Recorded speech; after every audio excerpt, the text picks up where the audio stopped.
Hello there, you're watching and listening to another Scoutcast on www.fantasyfootballscout.co.uk. My name is Mark. My name's Jonty. My name's Andy. And my name's Daz. Good evening, gentlemen. I'm back in my familiar surrounds and back hosting the show, so no muck up with the images and so on. And Az is fully, would you describe yourself as fully match fit, Az, or still 75%? Yeah, I'm going to try and be less angry this time around. So no. Be angry as you like. Apart from I will mention Lingard again, so might draw some rage from that. No, that's fine. And Granville's missing, John T. I believe his turn to get the man flu. No council meeting or bad game week excuse. No, he's called it. He says he can't actually speak. That would have been all right. I mean, I thought it would have been good if he'd have done it in mime, yeah. And dressed up like a French mime artist. But that would be quite good. But I don't really want to argue with Granville in mime. We'd have to take it off air, wouldn't we? Let's face it. That's fair enough. So Granville, we'll talk about his game, but he had a fairly good one, and he's only 2 points behind me. He got ahead of me on Saturday, and then I took over again on Monday. But it's very, very, very close indeed. So I'm quite glad he's not here, to be honest. No, I don't really mean that. We miss you, Granville. Okay, John T, what are we discussing tonight, the four of us? Yeah, so looking at Alonso, time for him to go, some people are starting to say. I know, we'll come to it later. Sounds preposterous, but has Lingard outstayed his welcome? Well, steady. That's a different story to Alonso. What do we think of Arsenal's new look attack? Whole new team by the looks of it. Whipping boys. So we're going to be looking at some whipping boys.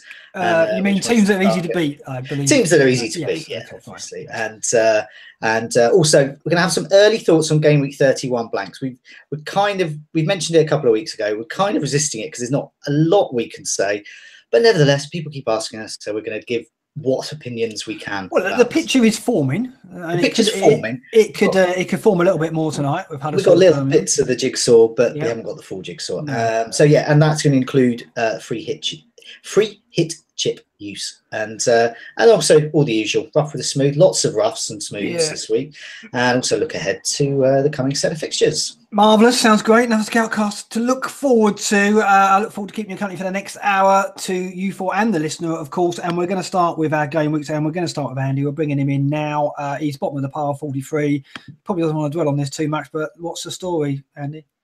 Yeah, I decided to wear a T-shirt to match my the colour of my arrow this week, which was most definitely red. I made three transfers. In the end, I bought Sanchez in, and Ibe and Francis, and that worked out. I think I gained like 5 or 6 points. I took out Otamendi, Arnautovic, and Son, who didn't do anything for -4. But the problem was, as soon as I did that, I had to captain Sanchez, which stopped me captaining Salah or Kane. It probably would have been Salah.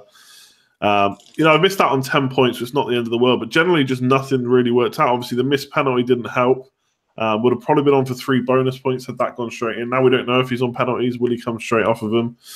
Otherwise, I don't think really did much. Obviously, Alonso and Jones missed out, so my 2 expensive defenders just weren't there. Lingard's rubbish, and nothing really went well. The template we talked about in the last couple of weeks is starting to break, and the problem is I've still got most of the old templates, so is my team. So the last few weeks have been red arrows. Yeah, what do we think? Let's go over Sanchez's performance. What did you think of it? I mean, obviously you were putting it under a lot of scrutiny, watching every move. Were you impressed by him? Do you think he's is he someone you're going to keep long term, or is it done now? No, I think he played all right, to be honest. I bought him in because, like I said last week, there wasn't really anyone else in midfield that I felt I had to have for the next 2 weeks, including last week. Obviously, Hazard did okay in the end, but I didn't feel like I absolutely needed him in my team, so I felt like it was a risk I could go with. I was just getting rid of Son and Arnautovic to do it, and obviously Man City haven't been keeping as many clean sheets, so I also felt safe enough getting rid of Otamendi. So like I said, the points were okay. It's really, it was just a 2 week, to be honest. I'm going to keep him for Newcastle. I think I have to, and then I'm going to reassess because that money can be used elsewhere. And I think some teams' fixtures, Spurs, Arsenal, in the next couple are going to start to turn, so I'm going to look at their midfielders. I'm going to keep for Newcastle and then reassess. If he goes mad against Newcastle, it'll be a different story. I just don't think that's going to happen. I think even if we do score big, the points will probably be shared anyway. But I think he played okay. I think it's a bit unlucky to get a missed penalty. That's probably a extra 5 point swing there. So a risk didn't pay off. We go again on this week, but obviously the problem comes then. Do I feel like I have to captain him again to win some points back? And am I going to get punished by Salah again? That's the big question now. Yeah, I mean, this is it, isn't it? I mean, I got Hazard in for the hit when a lot of people got Aguero in the week before last, and captained him last 2 weeks, got away with it this week, didn't get away with it the first week. But that's the thing, like, when you bring a big player in, we're going to get to John in a minute. He brought De Bruyne in. He never really is a captain. We never really talk about De Bruyne as a captain, so it didn't apply there. But it certainly did with Sanchez, because like so many people have brought Aguero in, when you bring a player of that, he's a powerful player who can deliver big scores. You're gonna captain him because you're kind of backing your investment, aren't you? So it was a bit unfortunate. It's interesting. I look at him in that United team, and I think I said in previous weeks we can't necessarily think we're going to get the Arsenal Sanchez, just plug him straight into United and it's going to be a fine and dandy. I do wonder what we're going to get with Sanchez. It was quite an interesting debut. He was all over the place. He was very busy, best player on the pitch for United, but gave the ball away a lot and played very wide. I mean, what did you think of his position, Andy? Yeah, I mean, I prefer from a fantasy point of view that he wasn't playing there, but that's it's probably what we need, especially if Mourinho is going to persist with playing Lukaku up front, which he's obviously going to do. He's done it all season. He's barely given him a rest at all.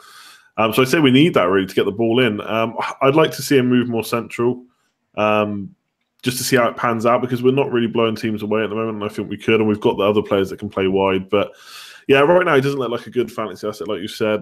He's way too expensive, really. I knew it was a risk, and I kind of said that I wouldn't recommend it to anyone else. Was kind of the thing. I was risking it because he played for Man United, basically, and it was Huddersfield at home. But yeah, he's not really one to look at right now, I don't think. Yeah, it could have worked out, and hats off for trying it. It's just, as I've said in the preamble, you try these things, don't come off, but it's just unfortunate because you could have got away with that with an 8 point with the penalty had it gone in, but it just wasn't to be. Okay, we go to Az next, 49. Another disappointing game week for Az. You're sliding away, and Jonty's pulling away from you as well now. I know, it's horrible. He's really about 16 points ahead of me now, Jonty. So yeah, he's done really well, and my slide continues. My 4th red arrow now. It actually didn't feel like a red arrow this week though, because on Sunday night and all of Monday, I was looking at a rank of about 8,700, and then I also went for a differential Captain Hazard, like you, Mark, and went and managed to claw my way back up to 5,000 again. So although it was a small rank drop, it actually could have been a lot worse. I was quite I mean, I haven't celebrated a goal like Hazard's all season, because that really did make a difference. It was the week where I felt like a differential captain was a good idea, because Salah and Kane had each other, and I thought there probably is goals in that match, but you never know where they're going to come from, and I couldn't see Salah scoring 2 or Kane scoring 2. Aguero had Burnley away, and Sanchez to me I thought was by far the best option. If I had him, I undoubtedly would have captained him. So yeah, I do think that was really unlucky. I mean, the worst part of my week was I had Milivojevic on my bench. So that's 10 points on the bench. And someone pointed out on Twitter that actually having the penalty taker of a team sort of as your 5th mid isn't the best idea, because you never really know when the points are going to No, this is it. You can't call it, can you? This is the problem with him, in that it's not like it's a Loftus-Cheek in that, well, he probably won't turn up in the first place, but you don't pick him with fixture, because they can get penalties against anyone, and that's the problem when you've got a penalty taker. But yeah, it's unfortunate. I mean, you're right with the captaincy. I felt the same. And to be honest, I watched the Liverpool Spurs game. Was probably one of the most remarkable games I've seen for years. Incredible game, particularly the end. And it looked for all the world like it was going to end 1-0. And I thought, well, Spurs unlucky to lose this, but it's going to be 1-0.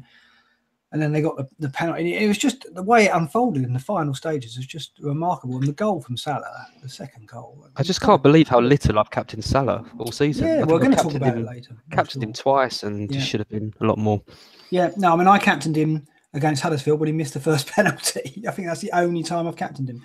And he missed, I think it was his lowest score that he's got when he was returned a goal or assist, 4 points when I counted him. So yeah, did that put me off? I don't know. Okay, on to is it myself? It is. Well, Graham got 58, didn't he? 58. He had Salah captain that saw him through. He had the De Gea clean sheet. United the only clean sheet in the game week, which was incredible. I mean, that was another feature of the game week. No defenders returned at all, and some didn't even turn up. So Granville 58, a decent game. I crept in with 60. Got Daniels in, which didn't have any effect this week, but he was kind of a midterm pick. Hopefully he's bolstered my defence the next 3 or 4 game weeks. And then Hazard was the captain, and the same reasons as I felt it was worth a shout and got away with it. What a goal! I mean, out of a dreadful, appalling Chelsea performance, typically he came up with a bit of brilliance out of nothing, and did me okay. And yeah, in 60, I was quite pleased with that because I got like a 12,000 jump in rank up to 22k. So it was fine in the end, surprisingly. John T, 66, top of the pile, and a big difference. Milivojevic, which is an incredible. Talk us through Milivojevic as a pick, because what we spoke about earlier about it's hard to know when to play him.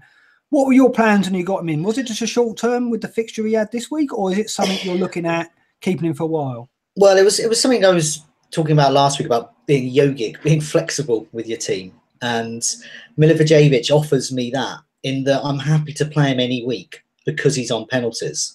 And because Crystal Palace on their day, I wouldn't say they could beat anyone, but they can put in a performance against anyone. So he could get that. And so I was happy to play him. And so a week like that, I just thought he's a good to play. Week coming up as well, I'm actually happy to play him against Everton as well. We'll come to Everton a bit later. But so that's what my rationale. The other thing was I was talking about, he's a really good price because he's under that 5 million mark. And there aren't really any strikers at that price that are going to play week in, week out and on penalties. So what he offers me there is the opportunity to go 3-4-3, invest a bit more in a third striker, or just stick with 3-5-2. So yeah, he's a, and I believe he's like the top value amongst 5 million and below midfielders at the moment. So yeah, I mean, there's nothing really wrong I can say about it really. I think you've been unlucky. This is a penalty, but that's going to be a risk. Oh, actually, there's a couple of things. The penalty was incredible. Like he has taken with most penalty takers, you watch them and they take a penalty quite similarly every time. Maybe they do a little stutter, or Milivojevic seems to try different things each time. And this time he did the equivalent of the goalkeeper standing over one side of the goal. He kind of edged to one side and go, I'm going to put it over there, by the way, more or less. And he did put it over there, and Darlow went the right way. It was like an amazing, it literally was. I presume he's trying to call the keeper's bluff and go, well, I'm going over this way, but you think, yeah, I mean I'm hopeful that he just keeps at it, because he's a free kick specialist as well. Yeah. He's a set piece specialist, spotted by the previous management of Palace, and he suddenly appeared from nowhere, really. So yeah, I'm happy to keep him as well. He may end up with a game week 31 fixture as well. So yeah, I mean, yeah, I've got 66. My rank pretty much halved, so it's one of those rare times for me at the moment where I actually moved somewhere. So I'm on the edge of the top 2,000, and it was the top score out of the mods and contribs. And I got Shaqiri's 8 points. As you said, I got KDB in for Ali. Now, the thought process I was going through last week was as the same as us all, really. Do we get Sanchez, Hazard, KDB? And I was all set for Hazard. I'd already gone off Sanchez because of just the price. It just left me very inflexible. But Hazard I was up for. And then Conte said that Giroud probably wouldn't start. And then I thought, no, because if Giroud's starting, as we saw when Giroud came on, Hazard's suddenly different. And Hazard's the player we want him to be. And I just suddenly saw that and I thought, okay, well, he might get a goal at the end, but he's not going to get me 2 or 3 goals. And then I looked at Salah and I just thought, reliable. Got to captain him. Got KDB in. I didn't actually expect much from KDB. That's why I wouldn't have captained him away. Because at home, I think he's had 4 or 5 double-digit scores at home. He's only got 1 goal and 1 assist in 6 away games. 7 away games now. At home, it's always points come at home. And I think I worked it out. I forgot to bring my little note with me, but I believe he's had more double-digit scores at home than Harry Kane. So he is actually very captainable. Will I captain him? Well, I've got Kane and Salah, so I'm not sure. But yeah, I'm happy to have him. I noticed as well that same with Manchester United and Chelsea, all of the top teams are sending their players off for a break this week. And KDB was saying he's off in 4 days. He doesn't know where he's going, but he's off. And that hints to me that all the big guns are going to be back for this weekend, and they're going to be back for the Basel game as well. Should be, yeah. I mean, it was interesting because KDB came out and Pep. I listened to Pep's press conference on Friday, and he said, so he got asked about fatigue, and he went, no, none of the players seem tired. And then they all came. Danilo came out after the game and went, I'm shattered. And KDB said, I feel like SHIT, basically, is what he said. So obviously not true, and they're all really tired. But it'd be interesting. I mean, I don't know. We'll talk about the City game later on. Going back to Millie, I'm going to call him Millie. Bit of a blow that Zaha's injured is the only thing, because when I looked at Milivojevic, I think, well, with Zaha in the team, he wins so many penalties or tries. Yeah, but who got him the penalty this time? Yeah, I know. It was and also you got Townsend, who offers what Zaha offers, as in fast bloke who, oh my God, terrible defender. What do? I'm going to trip him up. And so they've got plenty of players like that. And Benteke looks for them as well. They've got players like Cabaye as well, wily old players, quite happy to kind of draw a foul in the penalty area. But the thing is, with a player, the Palace penalty taker, I mean, I've had one penalty off him. I mean, I feel quite pleased with that. 4. Looks like he won every week. He's taken 5, hasn't he? Missed 1, so he's had. That seems like a lot for Crystal Palace. It's not low. It's not low, because they have had players like Zaha's won 3. Yeah, that's true. And the thing is, what was funny with Benteke, he looked around. He looked like completely surprised that a penalty being given, but he's such a handful that he's gonna. He is, but I mean, there's other. Yeah, they're getting the penalties, and you're going to get penalties with a team like that, especially when they're against poor defences. So, I don't know. I mean, he's just good value. What he offers me, as I said earlier, he just offers all sorts of things. Not actually the penalties, just offers kind of nice team structure, really, nice and flexible. He's my yogic friend. Not quite a magic beans, probably just that little bit over that. But yeah, I mean, it'd be interesting. I mean, we don't even know how long Zaha's out, if he is indeed out. We don't know yet. He's just talked that he's got a knee problem. That'll be a blow, because they've got really hard games as well coming up. So it's not a good time for Hodgson, but he's probably safe. Okay, let's talk about Rough with the Smooth then. Let's go through that and look at some of the stats. So some big stories here, because I mean, the thing about this, as an intro, I guess, was before this, Aguero came in the last 2 game weeks off the back of his Newcastle haul. A lot of managers went for Aguero, and I guess the reason why, John T, you got a big jump in rank, and I got a decent one as well. Out of 60 points wasn't a massive score, was because a lot of people above us or around us had Aguero in and then captained him, and then didn't captain Salah. And because Aguero got 2 points and Hazard got me 8, I got a jump and you got a big jump. I think it's one of the top 10 had Salah captain. I was just like, it was a weird game week for that. I mean, the first Kane exit, part 1 over Christmas, was a flop. And this second one, at best, people are going to say they swapped Kane for Aguero. At best, they're going to say they've broken even, really.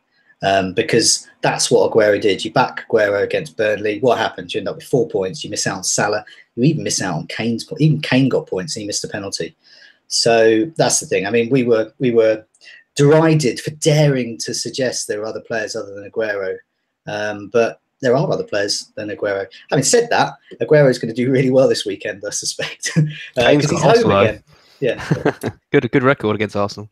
Yeah, and Kane will as well, I think. So there's lots of options as well. So I wouldn't discount Aguero. It was just, I think people going a little bit overboard in thinking there's only Aguero. But yeah, so yeah, some smooths. What I was looking for, and I didn't get it, was Alonso captainers, Salah vice captainers, and then a massive score coming off the bench as well, like a Ramsey would have been great, or even Fernandes at the Swansea. It'd have to be a defender, wouldn't it? Really? It would have to be a defender, or they're playing 4 at the back. Yeah.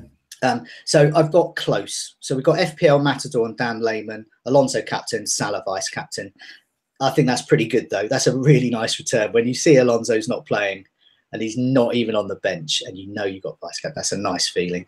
Klopp and Schloppen, he held on to Mahrez, which meant that Milivojevic hopped off his bench. So that's another nice smooth bench manoeuvre. And Shark Sandwich, he got 32 points. And this is a bit of a rough, but he captained Kane, really. So it's like this is onto the roughs, really. So he captained Kane, got 32 points. And it's the 3rd time that he's captained a penalty misser. So it's happened to all of us. But I mean, I captained Salah for his penalty miss earlier in the season. And last season, I was like Shark Sandwich, had 3. So there's a lot more roughs as well. So Sean Thomas, now he captained Alonso, but Wilson was his vice captain. So not quite as good. And a lot of Salah owners kicking themselves, I think. So Adam B, all 5 of his defenders scored 0. That's actually quite a common story. That is amazing. Wow. There were people then saying I got 2 points, 3 points from all of my defence. Yeah. And people saying you jammy so-and-so. Yeah, exactly. 2 points as a result. So yeah, Laporte, Jones, Gomez, Kenny, Masuaku, And he captained Aguero as well. Oh, and Shaqiri was left on his bench. So we got 31 points. Jamushi ditched Calvert-Lewin for a hit, got Wilson in, because he didn't think Calvert-Lewin would play or do anything. He did, but this meant that he actually benched Milivojevic.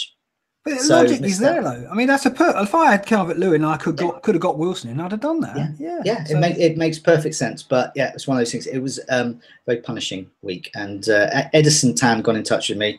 He had Gross as his first sub and left on the bench still. 13. The thing is, the thing about Milivojevic, I'm going to call him Millie again, is you like Andy said, you can't predict where his penalty is going to come. So you're going to have a time where you're going to do what Jamouche did and leave him on the bench, and he'll go and score. There's not what you can do about it. You just got to accept it. It can happen to you, Jonty, that you don't play him in a tough fixture and he could get a pen. They can happen any time. You just got to accept it. And when you get him in, hopefully you'll get more points than you lose on the bench. But he's one of those players, a strange entity. Okay, community questions then. We're going to talk about Alonso because he'd been ever present, hadn't he, until Monday night. It's a strange one because apparently Conte has said it's fatigue. There was talk of a muscle injury, a minor muscle injury, but Conte's come out and said, no, he was just tired. Very odd decision, I think, in that game to rest him because that looked like a tough one. And I don't know. I find it odd, and maybe there's more to it, but it has obviously led to people now getting a bit fidgety about Alonso. Well, I mean, I just want to own up actually, because the real reason is the fact that I got him in a couple of weeks ago for his 1 point, ending an 8-game run of points. And I basically took, there was team non-Alonso owners, and I took one for the team. I got him in, so I ruined him. And Scotty B asks, is it time to look at alternative cheaper options to Alonso in defence?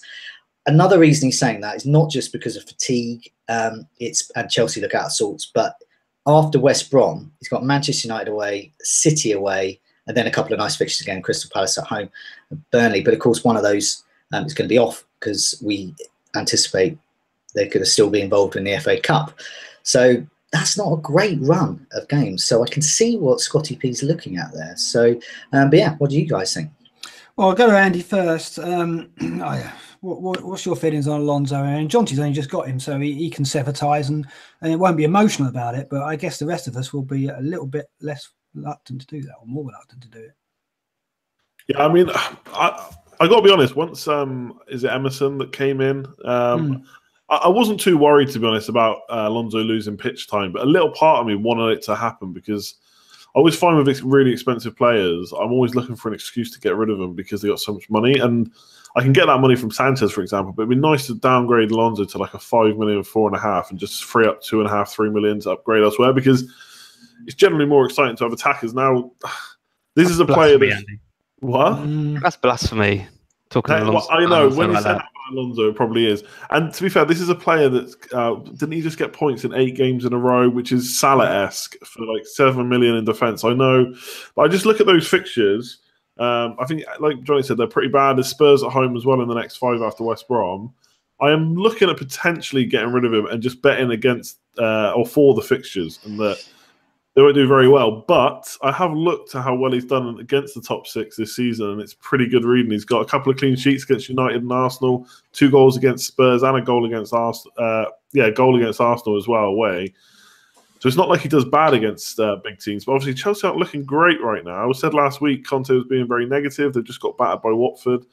For me, definitely not getting rid of him before West Brom at home unless we hear that he's going to be out. We'll see how Chelsea are. I'm basically going for like a putting off tactic this week. I'm probably not going to do anything, and I'm going to reassess next week. And if I can do something interesting with that money, I'm looking at getting rid. But it almost feels like a luxury to be getting rid of Alonso, and maybe one I don't have. But I can see why people are looking at it. But I think it's one of those transfers again that if you do it, you've got to be prepared that you could instantly be battered for doing it because he's that kind of player that will just go mad against United. Yeah, and it's uncomfortable watching Chelsea without him, I think. Because I didn't have him for a long time, but I started to watch Chelsea more because I had Hazard, and that just alerted me to the fact that he was getting forward so much. And then I got some returns out of him, not all of them. I missed some of them. But for me, he's not a player I want to get rid of. I look elsewhere in my team, and I think there's far bigger problems going on. And players that aren't pulling their weight for their value compared to Alonso. Hazard's going to come in, same fixtures. Hazard's got the same fixtures, so he'll be going before Alonso for me. Because if you're going to have one Chelsea player to the end, to the bitter end, it'll be Alonso for me. That's my view. Az, what's your thoughts on it? Well, he's going nowhere out of my team. You got rid of him once, didn't you? We don't talk about that. Those are the dark days. I mean the fixture argument I don't agree with, because he can score against anyone, and I'd happily play him against anyone. The things going against him are he's never had competition before, and now they've signed Emerson, and they didn't have Champions League last year, and now he has. And my counter argument to that would be, well, Emerson didn't play yesterday. He chose to play Azpilicueta and Moses. So already, I don't think he trusts Emerson for whatever reason, and they're going to be knocked out of the Champions League when they play Barcelona anyway. So I'm more than happy to keep him and wait for that inevitability. So yeah, I'm no way, and I'm isolating him, and he's had his rest now, so he's gonna he'll play. Yeah, and I think Emerson is one for the future. I don't think we may not even see him at all this season. He played Zappacosta on the left, which is odd. But he played Moses right, Zappacosta left. Changed it up in that respect. So yeah, I don't think that Emerson's going to be a major threat for him this season, particularly if they go out to Barcelona. And the other thing is about, Chelsea aren't playing well, but don't forget Alonso's on free kicks. So Hazard, how many times does Hazard gets fouled around the box? Quite a lot, more than most, in fact, probably more than any player. So I just think he's always going to have a couple of shots a game based on the fact that they win a free kick every now and then. So I think the one question mark is what happens if Conte does, leave. Yeah, is a manager going to show as much faith in Alonso as Conte has for the last 2 years? And I can't see him staying that much longer. If they lose to West Brom, then he's going to be out the door, I'd imagine. So yeah, that's the risky thing. That is the major caveat. And whether a new manager comes in and leaves it as it is, or goes to 4 at the back, and then Alonso's not really a left back in my view. He would struggle in a 4. So Azpilicueta might end up out there. Who knows? But that would be the big caveat. Yeah, and this may be going out when Conte's gone. For all we know, it could happen sooner, before the West Brom game. John T, you just got Alonso, so like I said, you're not really tied to him at all. I mean, you could get him in the office and you just explain, look, it was a mistake. You came in, you didn't turn up, so I'm letting you go. Whereas we've all got emotional ties to him. So what's your thoughts about it? Yeah, I could get rid of him. But as you said, I too have other issues in my team that I want to address. I think Otamendi is more of a problem for me at the moment. He's got actual genuine rotation problems, I think, coming up. And they just can't keep clean sheets. Man City are prone to this. Chelsea, we know, can keep clean sheets. Manchester United as well. We know what Mourinho does against the other big teams. He just brings his big bus along. So I'm not too worried about clean sheets dipping then. But if I need the money, I would get rid of him. But I just don't need that money from him. I could get it from Otamendi, or I could get it from perhaps a midfielder. I've still got money tied up with Calvert-Lewin. I've had a look at goal attempts last 4 game weeks. Bearing in mind he's played 3 matches there. He's still top 6 goal attempts. Janmaat shares that honour with him. Janmaat's played more. So Janmaat, if you're a stats person and you want to get rid of Alonso and get the guy that's matching him, get Janmaat in. But I personally wouldn't do that. And there's some other names at the top there: Monreal, Van Dijk, and Van Aanholt as well. Also very threatening at the moment. Good to see Patrick back in there. If you're into your shot happy defenders and you are minded to get rid of Alonso, I would recommend getting one who's also quite shot happy as well. But for me, what that says to me, in 3 games, he's top of the pile.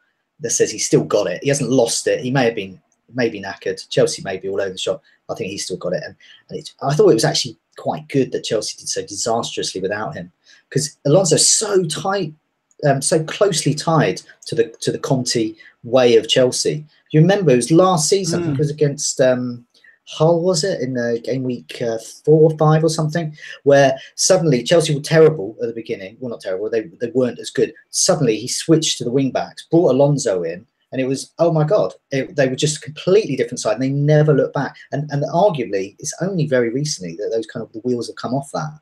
So I think he's going to be nailed for coming games. I think he's got loads of goals, and I can't imagine anyone else has got any. Unless they've got the perfect, I don't know what the perfect team is, but if they're in a position where they're going, I'm going to ditch Alonso for another defender, Yeah. then their team must just be amazing. It must have Messi up front or something. I don't know what they've got. It's not necessarily priority. just to get another defender in. It's to get the money to maybe upgrade elsewhere. That's where the key is for him. Yeah. I don't know. I don't think it's necessarily a good idea. I just think if you're gonna do it, then this is probably the time to do it. When Chelsea don't look great, the fixtures aren't great. I think Mourinho, yes, parks the bus, but this is at home. And when we played Spurs, we didn't play with three in midfield. We kind of looked to attack them. It didn't go well, mind you, so he might go back to old ways. But I just think since the mind games with him and Conte, he's going to want to get one over on him. And Conte's been doing pretty bad since that happened.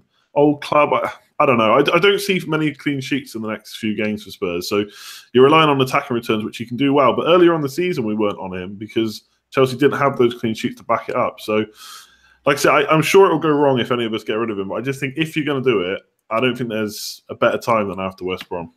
No, I can see your point, but it's the fun factor as well of owning him. Like I say, every time Chelsea win a free kick, it's like, come on. And the chances of Alonso getting a free kick, what is it, 1 in 50 maybe scoring one, but he's done it, hasn't he? And he seems to get a couple every game. So he's such an entertaining player to own from a fantasy perspective that I think there are just other priorities for most of us. So, and I think most teams surely have other sources they can make money from. Jonty said Otamendi. For me, I look at him and go, that's a bank sitting right there, because at the moment he hasn't justified his price tag, and it's the rotation risk. Laporte's come in, Company's fit. I mean, he's not up to it, I don't think, but he's still going to get the odd game. Laporte's definitely going to get games. And I look at the Leicester game, and Jonty's right in saying that they've all gone away for a break, and it probably means the big guns are going to play. But the one position that I think Guardiola's got resource in to shuffle is centre-back. Probably the only position, to be honest. And I look around the others and go, Sterling's got to play, really. De Bruyne's got to play, particularly while David Silva's out. Aguero's got to play, really, because unless they Sterling up front. But you look at the centre-backs and go, suddenly he's got 4 for 2. And the only factor that I think Otamendi might play against Leicester is because they've got Vardy. And I think will Stones and Laporte be quick enough to deal with Vardy? I don't know. So he might play Otamendi just for that, because they drop points at Burnley. But I think there's a risk. And I'm looking at possibly Otamendi being my transfer out, certainly next week, if not this. So with so much value as well in defence, there's some good defenders about. We're going to talk about some of them later. And I just think there's other ways of getting money now. Do you not think I've got rid of Otamendi, so I'm definitely not against that. But do you not think it's for Man City? It's really him plus one other. Like unless Company is going to be fit for a run of games, I just feel like it's him and Laporte, or him and Stones, or him and Company. Like he's the main man. I don't see him getting rested. It is normally, but the fact is he hasn't had a rest since, I think he's played 13 or 14 in a row now, and they've got that Basel game, and Stones didn't play the last 2, and Laporte didn't play the last 1, so he can bring one of those 2 in, or both of them in, and risk taking on. I think Otamendi is absolutely right for a rest. Now, it's not going to come in Basel. He's going to play in Basel, absolutely certain. And then they got Arsenal and Chelsea, and before Arsenal, they've got the Carabao Cup final and a replay. So he'll be rested in the replay. But I don't know. I think we've got what we've got of Otamendi now, if we own him, is a little bit of uncertainty every week again. And he's quite expensive to have. You don't want that from your defence, do you? No. That's the problem. You want your defence to be nailed on and reliable. That's why Alonso out was so painful for so many people, because a lot of people don't have the option. I mean, I had Kenny and Masuaku on my bench, and I got Kenny's 0 points coming on. So it does hurt when a defender misses out. It does. It absolutely does. And their ceiling is not high, but you hope for 2 points at the very least, don't you? So I think Otamendi's the one, as Jonty said, that a lot of us have got, and are looking to go, that's where some money is tied up. I can free it up and do something with it. Okay, so Alonso we're keeping for sure. Don't see any reason to get rid. And we'll see. Change of manager might seal it, but for now it's fine. Okay, let's talk about Arsenal, Jonty. Yeah, Renaissance I'll put here. So Mark Harbrow, he's noticed it, and I think we all did, really. They completely hammered Everton. It was embarrassing, really. So Arsenal, he asked who to get, double or even triple up, but he points out after the next 2 fixtures. And Stoichkov says, do we get him now? Do we forget fixtures? Just get these Arsenal lads in. So a quick reminder of the fixtures. They have Tottenham away, and they have Man City at home, so they're not great. But then there's a nice run of Brighton away, Watford at home, Leicester away, and then Stoke at home. Obviously, one of those fixtures, the game week 31, very much could be a blank, so that might not be so good, really. So yeah, I mean, over to you lot. Andy, your thoughts on Arsenal? Were you impressed? Definitely in the first half. I think they slowed down a bit in the second half, but generally they look pretty good. I mean, the only caveats are, I think we're going to touch on it later, is Everton were awful, which really helped. But like we said, Aubameyang, we said it last week, is a world-class striker. His finish showed that. Whether it was offside or not doesn't really matter. The finish was great, and he'll do that again because he'll get more chances. The only thing is, like Johnny said, the next two fixtures aren't great. And like you just mentioned with Man City, they've got League Cup plus 2 Europa League games in between that. So there's 5 fixtures before the good fixtures come. So I'm not getting any of them straight away. I can see why people are doing it because Mkhitaryan and Ramsey is such good value, and they're the ones that I'd be looking at. Ramsey is the preference for me because he's scoring goals and he's cheaper. I just don't want to bring him in with 2 tough fixtures, really. Otherwise, yeah, of course I'm looking at them after the next 2. It depends if they're going to blank as well. After the next 2 fixtures, we'll already know whether they're going to blank in 31 as well. So that might affect our thinking. But yeah, I'd love Aubameyang at some point. It's just who do you get him in for? So yeah, Ramsey's really the one I'm looking at, but there's no way I'm going to get him in this week with those fixtures coming up. Andy, what does Aubameyang have to do to get in our teams? What will it take us to all of us go, we've got to have him? Well, if he goes to scores I'd say if he scores not a hat trick, but he scores three goals over the next 2 fixtures, then we'll probably start looking at him. If he can do that against the big teams, then he'll certainly be able to do it against the so-called weaker teams. Again, though, a lot of us are playing 3-5-2. I've got Kane plus one other. Chance of people getting rid of Kane is very slim. We've seen how that can go wrong. And then the other one is probably Aguero or Firmino. For Firmino owners, they've got a nice run of fixtures now, plus he's not going to blank in game week 31, so that's a big hold for him, I'd say.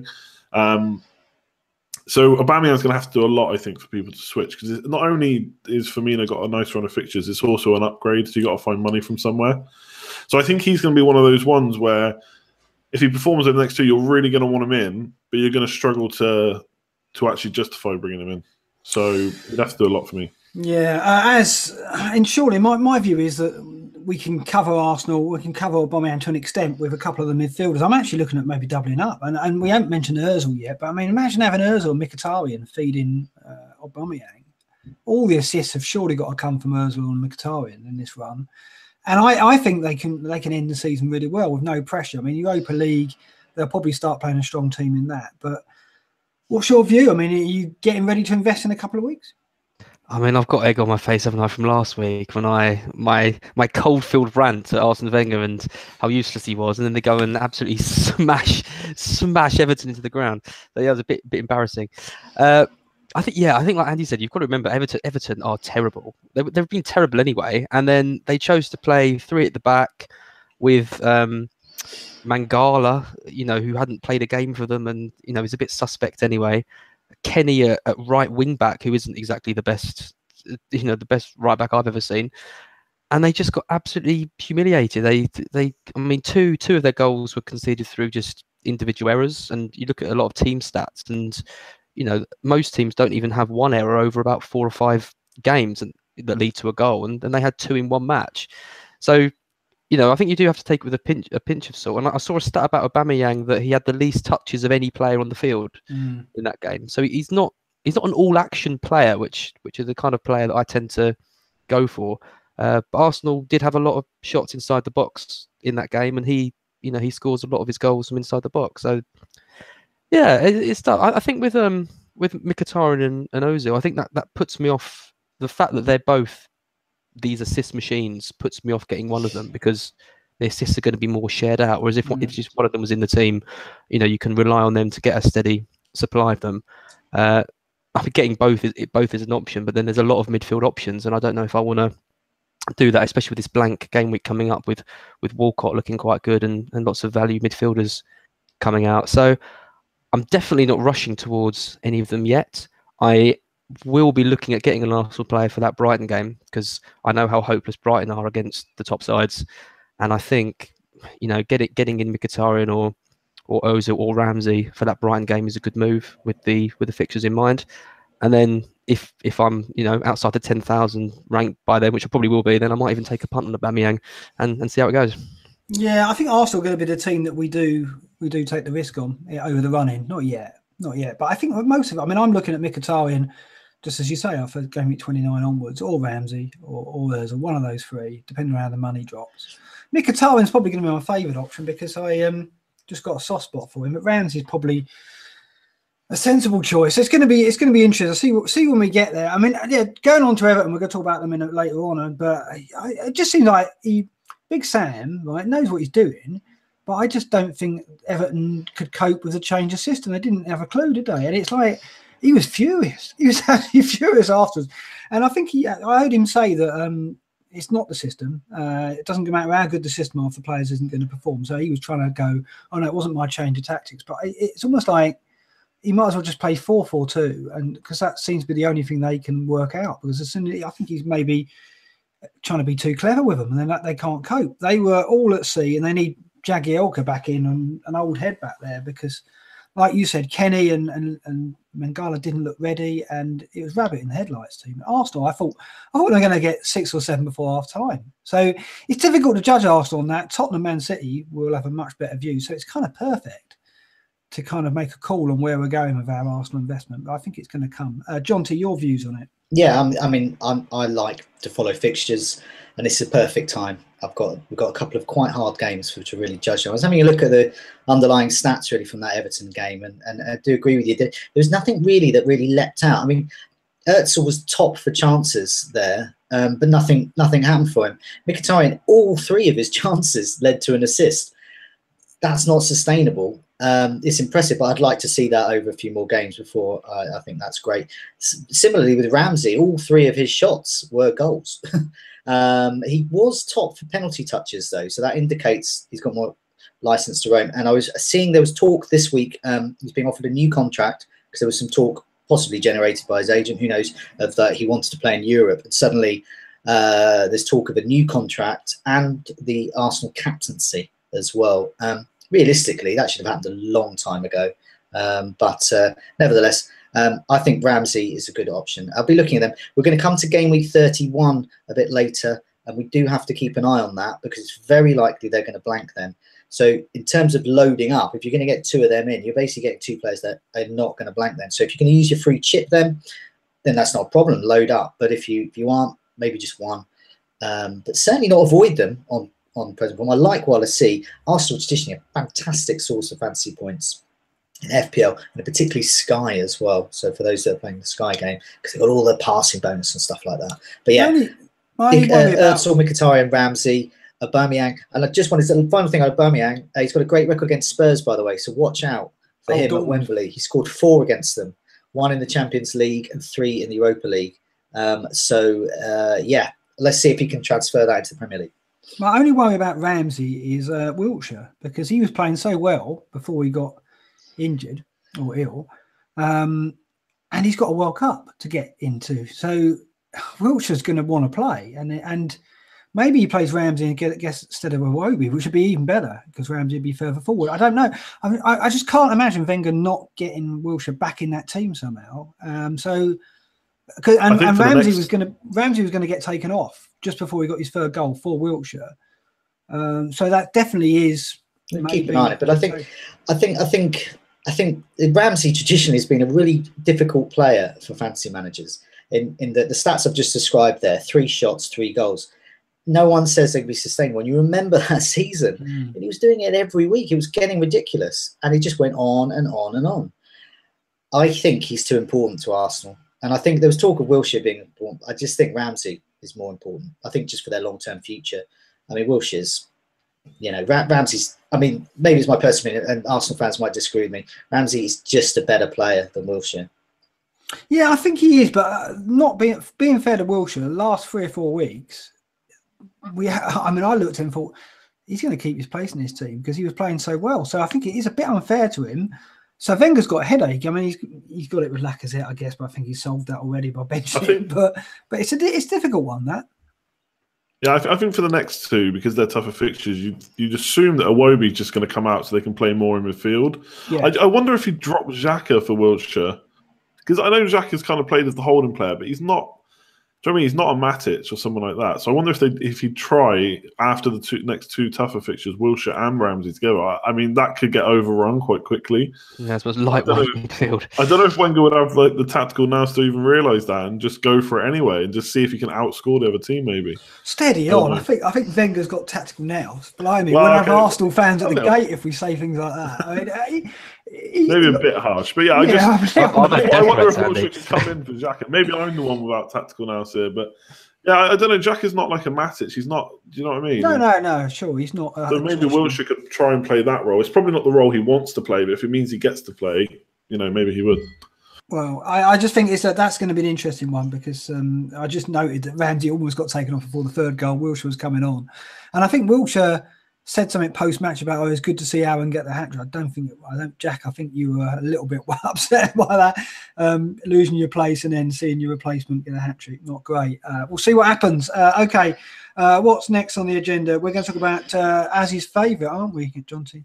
Yeah, J-Lings. Time for Zitchim. So hot dogs for tea asks Lingard's last 4 games. He points out his minutes, 79 minutes, 79, 62, 64. Well, you can see the trend there. He's getting subbed off and 4 blanks in a row. I haven't checked that, don't own him, so I'm going to take your word for that. Hold or sell, he asks, if selling, which similarly priced midfielders appeal? So that's, I think, more important, who's better. And Perlo's pen mentions one, Theo Walcott. Guaranteed Game Week 31 fixture, he reminds us, and great fixtures till then, although, as we said, certainly at the back, Everton are a mess. But Walcott seems pretty safe. Yeah, quite a good alternative there, perhaps, if you've got a bit more extra money. Well, go to Az. Az, has he followed you on Instagram yet, J-Lings? He hasn't. No, I don't know. I can't think why. I'm his biggest fan. He has to be one of my worst ever transfers. Did you get him in then, just as he started blanking? Yeah, I got him in. I got him in for Coutinho as well. Who when he got sold, and yeah, I never wanted him. I didn't like him. He was just It's getting in a player who I didn't like, who then immediately just dropped off form, and now I'm stuck with because I've got other issues to kind of sort out. You think he's going to get dropped every game? He's getting subbed off at 60 minutes. He's not actually that good. Like he's an awful fantasy player to have in your team. So yeah, I'm looking. I'm going to have to keep him for this Newcastle game and just hope he starts. And then I'm gonna get rid. I think because we've got these blanks coming up, and we're going to talk about it later. But I don't want to use my free hit in that week, so I need to start planning towards that blank game week. So I'm looking at Walcott. I can't afford him. I'm looking at Deulofeu because he had an absolute stormer against Chelsea last night. I'm looking at Big Shaqiri, because he seems to be flavour of the month at the moment and he got the goal.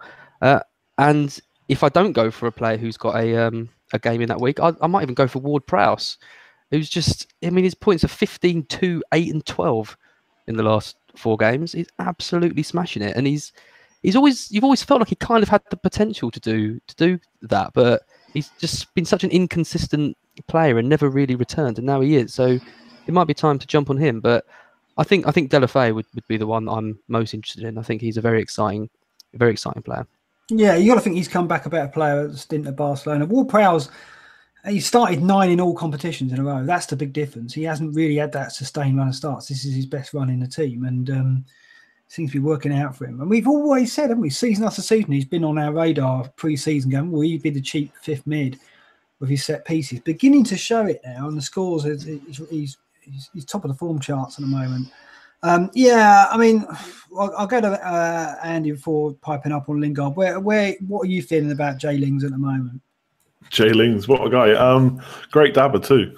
I'm pretty much the same as I think. If I had the money, I think a straight upgrade to Walcott, even with Newcastle away, is something I'd definitely be looking at this week. But I don't have the money personally, so I'll probably be waiting.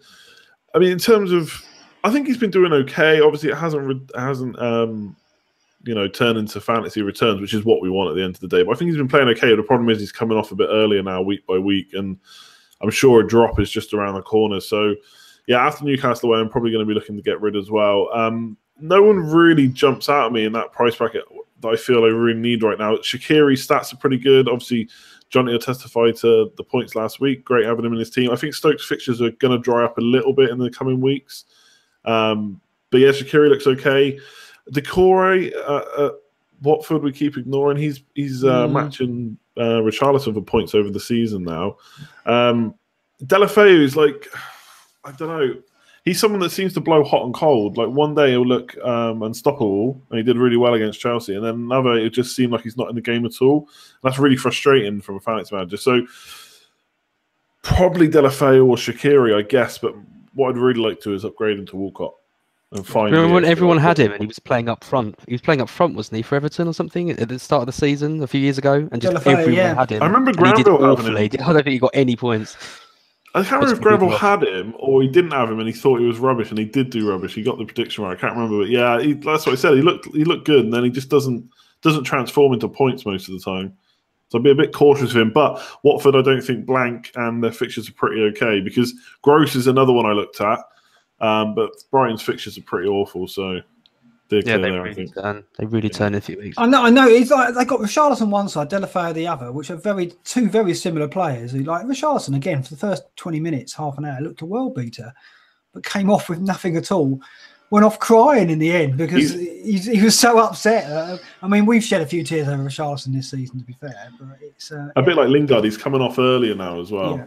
So I noticed. Yeah, I mean, my views on Lingard is like I think he'll be one of those players that will do enough every now and then to keep us thinking, oh, actually maybe Lingard again. I mean, he got 7 goals in 9 games. Let's be fair to him. It wasn't a flash in the pan. It was a sustained run of form, ridiculous, and it was always going to drop off. But Newcastle, you don't sell him for Newcastle game. Interesting that Martial got dropped, didn't he? And I still think Mourinho likes Lingard, and I don't see another player in that 10 role. I don't think Mata's necessarily got the energy to play the 10 role in the same way. Mata had a very good game at the weekend, and he'll keep his place probably. But I think Lingard starts there, and like I say, he's probably going to be one of these players that gets points every 4 or 5 games now. And then what we've got to remember, he's 6'3", so it's not.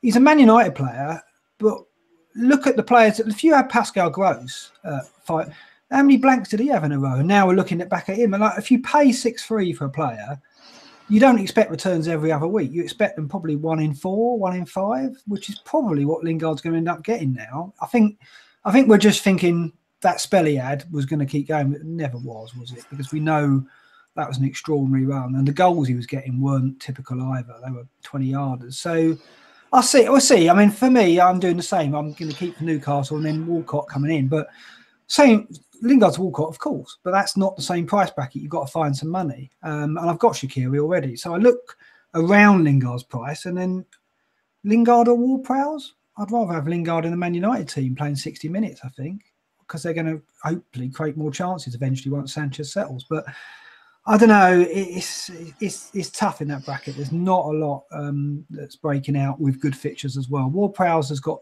fixtures that are decent, but I think he's got 5 away games in a row because of the way their early fixtures went. So I don't know about him. So I'm keeping for Newcastle, and then hopefully I'll have the money to upgrade to Walcott or Mkhitaryan. That's the plan. But just you watch Jesse deliver at Newcastle and change everyone's minds again. I wouldn't be surprised. John T, how you haven't got Lingard, so it's not. No, I didn't fall into your trap there. You tried to get everyone to get him. Well, it wasn't a trap. I got points. I got points out of him. I was one of the few. I know. But as fell into it. But as did your honey trap. And he's not bitter about it at all, is he? But no, I didn't. And but the thing about this, I was going to say about that role. So it's the kind of the 4th midfielder role. It's the kind of 6-7 million. And it's really similar to the 3rd striker, and it really is relying on the form. You mentioned Jayling's excellent form, and then it's tailed off. And that's what happens with this role. And they're also so susceptible to those price rises and price falls as well. So we're seeing people dumping Lingard in their droves, and a lot of those players mentioned by Andy there about the so for example, I look at the most creative, so you're looking for assists really, and over the last 2 game weeks, well, Gross is the one there, so he's interesting. So he's a little bit cheaper if you need to free up some money. And Shaqiri as well, still got some good fixtures there. He's created 6 chances in the last 2 game weeks. There's not many that have done that. Ward-Prowse another one, and the Duke Decore himself at Watford. So I think they're all quite good, especially if you want to free up some money. Decore and Ward-Prowse. Decore as well is definitely going to play in Game Week 31. He's a player that defies reason and logic in terms of getting in. Why get a Watford midfielder for 5-3 in? Well, because he's created 6 chances and he's had 2 assists in the last 2 game weeks. And he's been doing that kind of thing and getting double-digit returns all season, really, slightly unnoticed. And I've had a look at threat as well. So over the last 4 game weeks, this is, well, actually top there is Shaqiri. Shaqiri is he's threatening and he's creative and he's got quite good fixtures in the short term. So I think if you haven't got him, I think he's the perfect replacement for Lingard as well. And then Walcott's there as well. Not overly amazing attacking stats there from Walcott, and he's certainly not very creative. He's only created 3 chances in the last 4 game weeks, so it doesn't indicate you're going to get a hell of a lot of assists, although he has got 1 so far for Everton. And then there's Stanislas as well. So there's the Bournemouth lads as well. Let's give a shout out to Ibe there. And so you've got Ibe. I got Ibe in my Sky team this week. I was very pleased with a few points from him there. Lots of people got Stanislas in. There's all sorts of options there. Wilson as well as an attacker there for a 3rd striker. So I think the Bournemouth have got a lot of value there. So we've got to hope that Bournemouth are playing game week 31 because there's a lot of good options there, really. So I think there's loads of options. But as you said, it would take a brave person to get rid of Lingard for Newcastle for any of them. But I think after that, he's got to go, isn't he? J-Ling's off your pop. Yeah, the fixtures aren't easy for him, and I guess we're going to get rested, rotated eventually. I don't know. I still think we need a bit more time with United with Sanchez to see what he's going to do. I was shocked that Martial got dropped. I thought he was their best player, best source of goals. So that was odd. I don't know whether Mourinho's got an issue with him. I presume Martial's going to come straight back in, but Mata played so well, so that's going to be interesting. I don't know. Like I say, though, he's not a big red flag in our teams because of his price. And I think because there's Mkhitaryan and Walcott around, though, we're naturally going to want to get him out because of the value that they could offer. Hopefully, and I think Mkhitaryan is going to be the one I go for if I can afford him. Yeah, we'll see. But I think Jesse delivers it now. I wouldn't be surprised. Okay, let's see what we got next. We're talking about whipping boys now. This is the favourite subject is yours, John T. If you whipping boys. But yeah, it's a tactic you used quite a bit last season, wasn't it? Or season before last. Yes. Listeners and viewers will remember me having it in for Middlesbrough, and I kept saying just whoever's playing against them, captain them. You got defenders against them, put them in. They're hopeless. Championship side in waiting. Well, they were awful, and whoever played them kind of did well.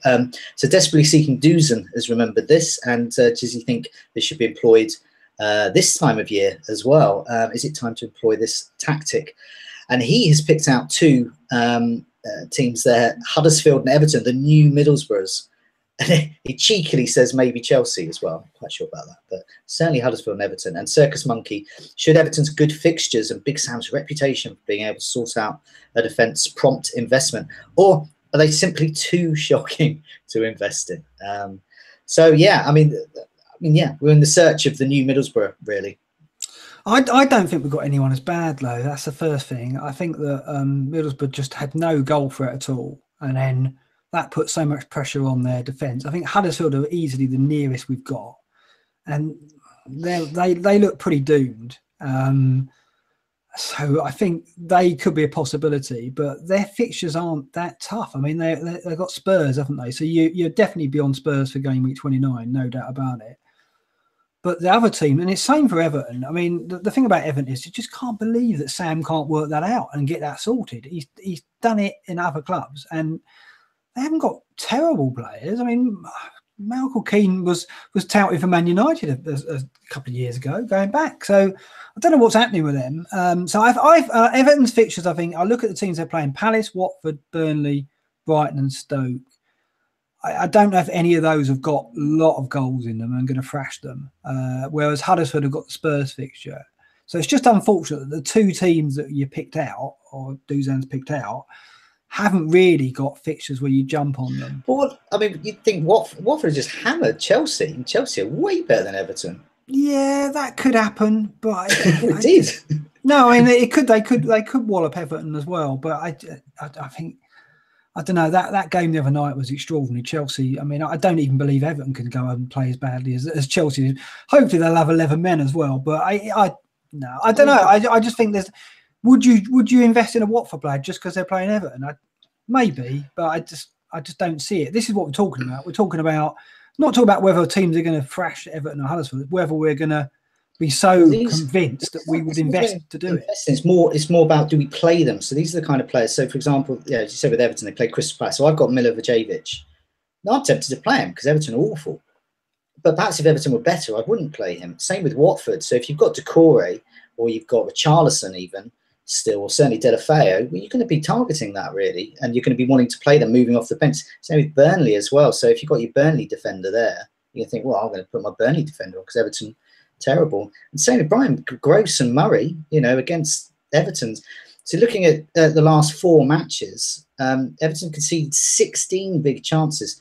The next nearest is Newcastle. We are witnessing Middlesbrough in action. They conceded 11 goals, which is the same as Huddersfield. So they're the same in Huddersfield in terms of conceding, but they're shipping so many more chances. Huddersfield have only shipped 9, well, I say only, it's still awful, 9 big chances in the last 4. But 16, that's absolutely atrocious from Everton. He's got to sort it out. So because it's Sam Allardyce, we think he's going to sort it out, but he might not. And if he doesn't, well, Milivojevic, Decore, Ben Mee, Gross, and Shaqiri, well, get them in your team, captain them, because they're playing Everton next. Get them in your team and captain them? That's too far. Come on. That's how bad. No, maybe not captain them, but get them in your team. Don't leave them on the bench. I do think, like, when Big Sam first came in, he had that defence shored up, and to be honest, I didn't really see many goals being scored past Everton, and it's not that I wouldn't play a player against them, I just wouldn't be as confident. I think now the difference is you don't mind that they're playing Everton. Not necessarily that your player's going to go and get a hat-trick, but you don't mind they don't look as defensive. I think they have conceded a lot of chances in the last 4, but they also played Spurs and Arsenal away, and I think they conceded most of those chances in those 2 games, I think. And they only conceded 2 goals in the other 2 games. Now, obviously, 1 goal is annoying enough for a defensive ownership, but hopefully with the fixtures they got, they can go forward. I know Granville wants to know why we've all got Pickford. He's been mentioning that on Twitter. He thinks we all... That's because he's got the hair. It's another one of Mark's honey traps. He dressed Pickford up in a lovely dress, got the lipstick on, and he all fell for it. Getting Pickford for me was almost like getting Sanchez this week. I was so sure that I had to get a different captain to Salah, and when I got Pickford in, I was so sure that I had to get rid of Pope that I just had to get someone in. Yeah, look good, and that was a stupid mistake. But I mean, are you invested in Everton now? I don't know if you are, because who are you buying? Pickford, in which case you've probably got Pope or someone like that who's probably as good, or defender, and they're quite expensive, or Cuca Martina at 4.4. I don't know if now's the time to invest in Everton, though, but I do think the fixtures are getting better, and Pickford has got to get me some points. Surely. Yeah, I look at that run, and it's just Big Sam, isn't it? You just can't believe. I mean, what? God knows what he said to them after the game. It was bad enough on camera, so I can't believe what he would have done in the dressing room. So you got to expect a reaction, and we'll see. I don't think Palace have got a massive. Let's face it, they've got Benteke, who's misses so many chances. That's going to be an interesting game. The Palace will probably get 10 big chances. I don't know how many goals they would get. That's the thing. But I don't know. I think they'll be all right. I mean, I look at the teams they're playing. Watford, yeah, okay, they got 4 past Chelsea, but they hadn't. They scored before then in the 2 games under Grassi? I don't think they did under the other 2. Burnley, Brighton, Stoke. Stoke have got a bit of a threat about them. Burnley and Brighton don't have loads of goals. I think Everton will be okay. Huddersfield.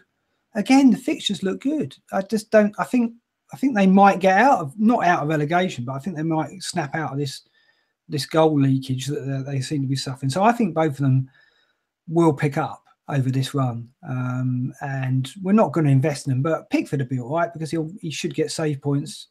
He hasn't been, but he should do. History tells us he'll get save points. That's the thing about Pickford that did surprise me. He's just not getting the save points. So I mean, it's because we mentioned we did run down on goalkeepers 2 or 3 weeks ago, and we were looking at things like catching balls or punching them out, and Pickford was pretty poor for actually catching. So he's not actually making a lot of saves. He's making a lot of errors. It was Fabianski is the one. He's your got goalkeeper, my goalkeeper. Yeah. But I've got him in because he's got loads of saves, and once again he gets save points this week.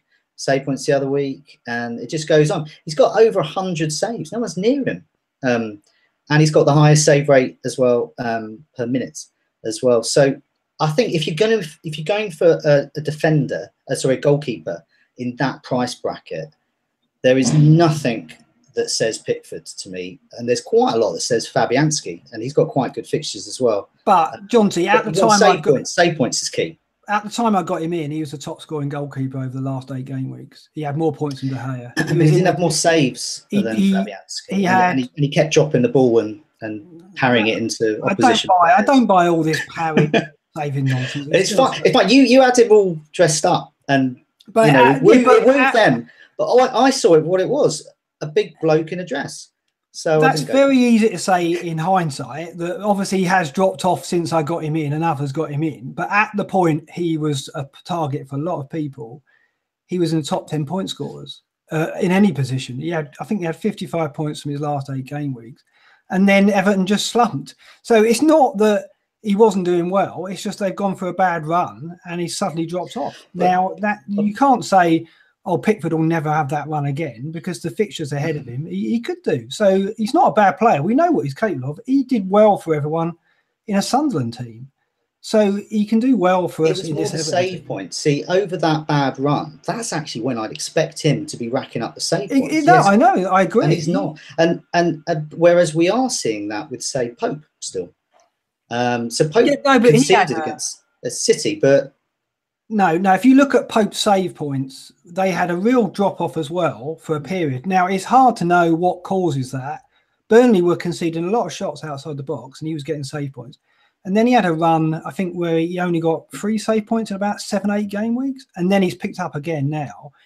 I just think save points are very hard to predict. And you look at the fixtures and go, right, well, he should have loads of save points. Like I looked at the Tottenham and Arsenal games, thought I've got no problem playing. Well, I don't know because he should get 3 or 4 points. It's the thing with Pickford is it's almost like you can't have your cake and eat it because he's against teams that have very traditionally this season really poor attacking stats. So they're not going to be shooting as often. So that's when I'm looking at those and I'm thinking he's not. That's when I'll be wanting clean sheets from Pickford, not necessarily save points. And when I've, like Fabianski's biggest scores have come against the biggest sides, so Spurs, for example, or Liverpool, and I think the same should be for Pickford. I think in terms of those cheap goalkeepers, because you want their goal to be absolutely hammered by the opposition. You want something like that. But the thing was interesting about that Arsenal game, we went through those stats there, and you look at 5-1, you think, oh, that must have been awful. They must have, but they didn't. Almost every shot they made went in.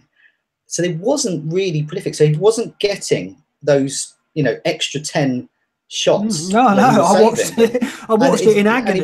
Which is unusual. So yeah, no, I do see it's a form issue that is going to fluctuate, and it's something to keep an eye on. But I think now, if you don't own Pickford, I wouldn't recommend getting him until we know that he's actually going to offer something.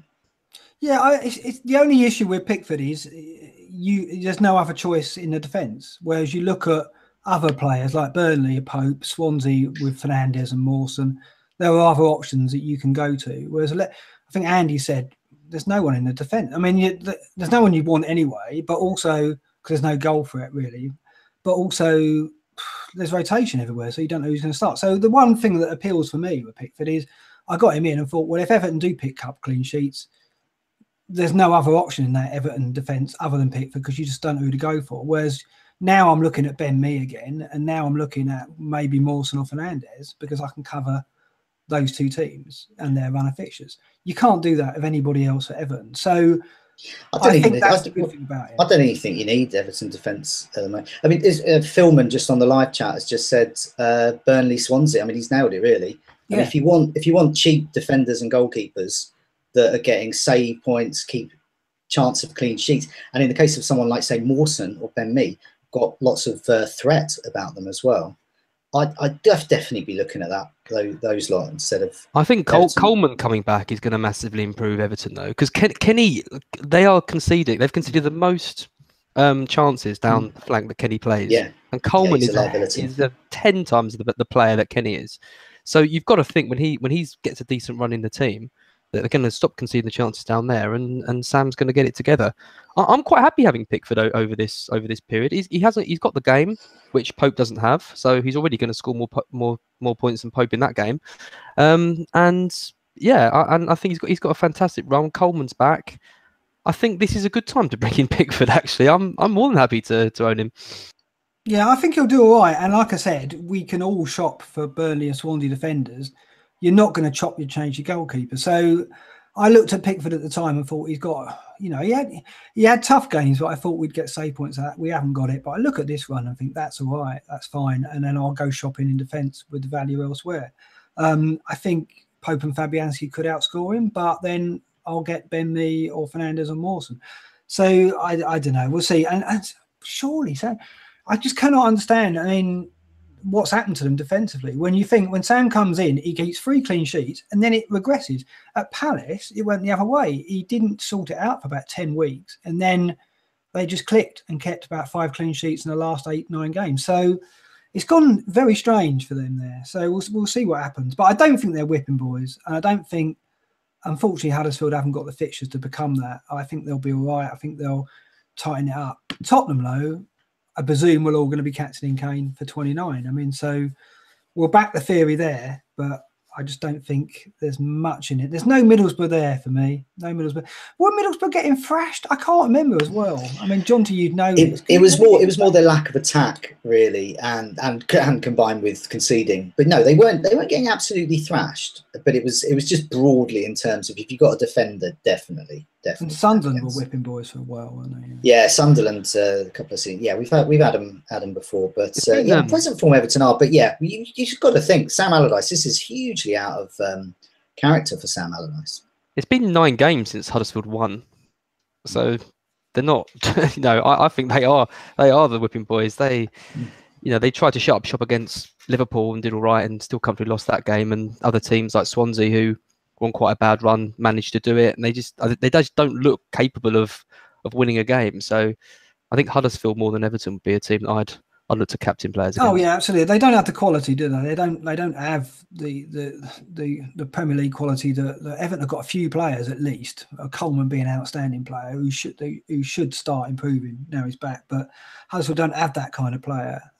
So they've got to get through effort and the system and tactics, and I don't think it's going to work. But the fixtures are good enough where they can make a recovery. I think they'll be losing matches, but hopefully only by 1 or 2-0. I don't see a thrashing coming other than Spurs, hopefully. Okay, game week 31 and 3 here. I mean, we've had more cup replays tonight. So what happened to What happened to Huddersfield at Birmingham? What was the final score there? Do we know yet? Have they gone out? We don't know. Hopefully some. I think they won 3-1. Okay, so their fixture first of all. Someone in the chat will confirm. Yeah, 4-1, 4-1 Huddersfield. So just build the background for this, Jonty, because I mean, there's only so much we can do at the moment, but it's slowly going to fall. It is worth keeping it in mind, definitely, especially if you don't have a free hit chip available. So, game week 31 is set to be the next set of blank game weeks, and that's caused by the FA Cup involvement. We know some teams definitely will play then. We know that some are unlikely to play. That's because they're likely to progress. Ben Krellin is, as you follow him on Twitter, he is the resident expert on this, and he estimates we're probably going to get about 5 blank game weeks. 5 blank fixtures. So there's probably only half the matches are going to be played. Maybe. We also have an excellent community article on this by Morph. I do urge people to have a look on the site, have a look at the community articles tab, and look out for that, called Navigating the Blanks and Double Game Weeks. So getting some early planning, they say, is key at the moment, because if you haven't got your free hit chip, you're going to need to start planning and get players who are going to play in Game Week 31. You also, if you do have your free hit chip, you have a choice realistically to play either the blank game weeks 31 or, get this, makes it more confusing, there's going to be another set of blank game weeks in game week 35, and the theory is that it could be more lucrative to use it in 35 because you can wildcard before that, you can ignore that blank game week, and then you can move on and you've got your team back all ready for the next set of double game weeks, so which is great. Or you can save it. So it's confusing, and it all depends on what happens in the FA Cup. So as yet, we don't quite know.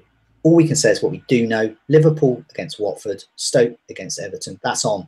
You got those players. Hooray. They're going to play game week 31. Huddersfield against Crystal Palace is likely to be on, but that would depend on a variety of things. And then there's matches like Man City against Brighton, Chelsea against Burnley, they're likely to be blanks there. So yeah, as I said, we don't really know at this stage, but we have an inkling. And one of the pieces of advice, I know that Who Got the Assist lads have been mentioning it, is to save your transfer this week, because there's an FA Cup break. Then we'll have more information, and then when you come to making your transfers after that, you will know a few more names of the teams that are playing, that are definitely playing Game Week 31. It's confusing. I hope I haven't made it more confusing. No, you explained that really well. I mean, it's tough. I mean, for me, I'm not really. I mean, I've got the free hit, so maybe I'm being a bit complacent, but I'm presuming I'm going to play it in 31 because that's going to be in pieces. But then after the 5th round, I might change my mind because there are not teams left, or there isn't the damage done that I'm expecting, or there's not teams left that I want to use the free hit with. I haven't really contemplated using it in Game Week 35, to be honest. This happens every year to me. I mean, for someone who takes a lot of time over their fantasy team, obviously, I don't tend to start planning for these situations until much nearer the time. I keep the chips back always, and then that obviously gives me a bit more leeway and flexibility because the chips are so useful around this time. If I didn't have a free hit now, yes, I'd absolutely be looking at Game Week 31 and trying to use Ben's fantastic work to plan for it. But I think it's tough, and I think the advice is valid about saving your transfers this week if you don't have a free hit, because with that extra information, that's really going to help preparing for Game Week 31. Andy, what are you doing on this? I mean, it's a headache, isn't it? I mean, it's a bit mind blowing, but I mean, you got the free hit, I guess. Yeah, I've got the free hit. I've been trying to get my head around it tonight.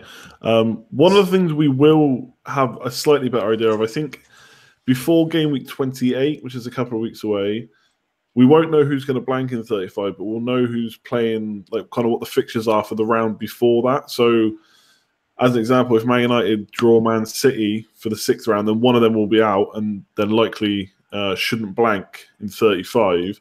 And the more big hitting teams you're going to have in 35, the more the free hit chip is probably more viable in 31. So there's still so much up in the air. The way I'm doing it is pretty much what Johnny said, and what the other guys are saying is I'm trying to delay as much as possible my transfers. I don't want to get into a situation where I'm bringing in dud players that I don't really want for one game week, because that happened last year when we I can't remember who it was, someone from West Brom, maybe even Bournemouth, we were holding, and I don't think they played in the blank week or something. It was that bad. I think it was someone from West Brom, Matt Phillips. Yeah, Matt Phillips. Now, on the other hand, last year I took loads of hits in the blank game week, and I think I took 16 points worth of hits. Did you? Yeah. I got into my head that if you remember last year, it was I don't recall it any other season, but last year was the year of the a points hit in a blank game week is only -2, because whoever comes in is obviously going to get 2 points, you hope. So I took 16 points worth of hits. I got in Josh King for his hat trick and stuff, and I got a 10k game week rank that week. So I got that in the back of my head that I could try and pull that off again. But I'm basically trying to delay. Players like Walcott are really interesting to me because they're not going to blank, and I think they're going to be good anyway. So I'm really happy to get them in. I've got Pickford already. He's probably a shoo-in to keep because of the blank. But yeah, I'm just trying to delay as much as possible, trying to hold 2 free transfers and trying to get as much info as possible. I think wait until, as long as there's no replays, I think before Game Week 28 we'll have a better idea of who's potentially going to blank. So for me, it's a wait and see. But I like the idea of using it in 35 because then you can really max the wild card to full double game week because you don't need to worry about who's then blanking in 35. So I kind of like that idea. I see why people are looking at it. Yeah, no, I hadn't really entered my mind about that. Like I said, I've just been preparing for 31, thinking I'll play it then, but that might not be the case. I need to look at it more. But yeah, it's tricky, and I think right now there's so many ifs and buts that it's difficult to read. Are you preparing for it at the moment, or are you holding off as well? Yeah, I'm trying to prepare as much as I can for 31 because I think that's going to be the week that catches a lot of people out. And there's going to be, a lot of people who've got these free hits left are going to be burning it that week. And if you can then save it for 35, then I think you've got a massive advantage saving it. And actually, I think a lot of players who I'm considering actually have the game in 31 anyway, and they're not dud players. They're players with a good run of fixtures up until then. And then they've got the game. So Walcott, I think, is really good. I think Delafeu is a good option. Shaqiri as well. And then you've got the Liverpool guys, so I could bring in like a Van Dijk if I think he's gonna play, or I could even take a punt on Mane as my Hazard replacement when his fixtures turn. So I've got quite a few options, and I think it's quite exciting. I think the transfers I make from now until that blank game week will predominantly be these players with the game in 31, other than probably an Arsenal player who have also got a good run up until that. And even if I get 9 out or 10 out and manage to keep the free hit, then I think that's going to give me a massive advantage going into the doubles. Yeah, no, I absolutely endorse that, and I think that Liverpool obvious investment because they've got West Ham, Newcastle, United away, and then Watford in the 31. So they've got 3 home games in 4 leading into it, with the 4th game being the Watford game. So that's you're going to want to get Liverpool players in anyway around that time. We've all got Salah, of course, but we're probably going to look at Firmino again around that time, and also, like you say, Van Dijk or one of the fullbacks maybe. So yeah, I mean that protects us. Walcott, you've spoke about. Shaqiri, I've got and probably will hold. Walcott might be coming in as well. Yeah, I mean there could be enough there. There really could be that we go into that and we can just take a couple of hits and get us through it. I also had the Josh King hat-trick. I remember it fondly. So it can happen. John, to your views on it, we've all got the free hit, so we're kind of spoiled here. It's kind of difficult to read. Yeah, I mean, ideally, I do quite like the idea of the free hit in Game Week 35. It does make it's something we've never had before. So you've got these, we think, 2 big double game weeks of Game Week 34 and 37, I think it is.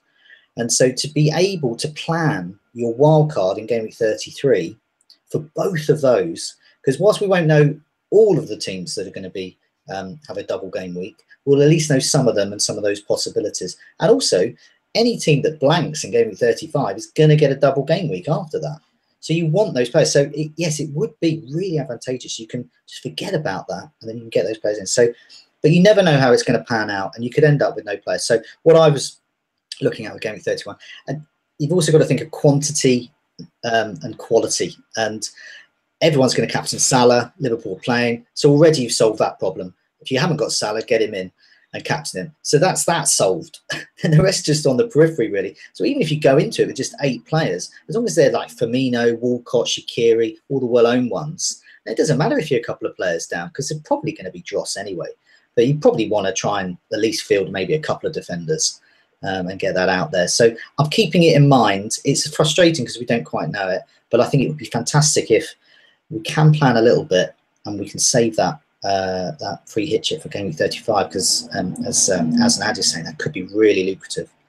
Is it Milo? Is it when we get to this time, we talk about the double game weeks and the chips, and we build it up, and we do our research, and we invest our time in it, and we get excited on here a lot about it, and then it never really delivers as we expected, and actually people who didn't have their chips do all right anyway, or is that my imagination? No, did we absolutely last year? Ever since these chips have come in, we've saved them for these time, and we've always done it, even when it hasn't quite gone to plan. Even, for example, triple captaining Andy Carroll, that type of thing. You've got to think of all the other players that came in around it. So Payet was in a lot of teams then. He did okay. He got some points in, and there's a lot of players like that. So if you're investing in that, and I remember the blank game week last time. I mean, Andy remembers quite rightly. He got a huge. He spent loads of points and got a huge rank boost because the majority of teams were going into it like 4 or 5 players, and they were rubbish players as well. They weren't like Wilson, for example, then. Oh, sorry, not Wilson, they're Josh King then. And you've already, even if you're thinking about it now, and you've got Salah captain in mind, already you're ahead there. Yeah, I seem to remember the blanks being damaging. But then when the double game weeks came around, a lot of single game week players did a bit of damage. So I don't know. We're entering this period now where we really enjoy it because obviously the chips are there, the double game weeks are there, and then we do so much analysis, and we like to build it up as a period where managers who invest that time will get an advantage.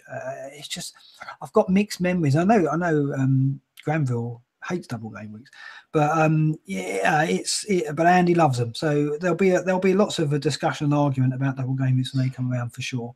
Let's do the weekend preview then.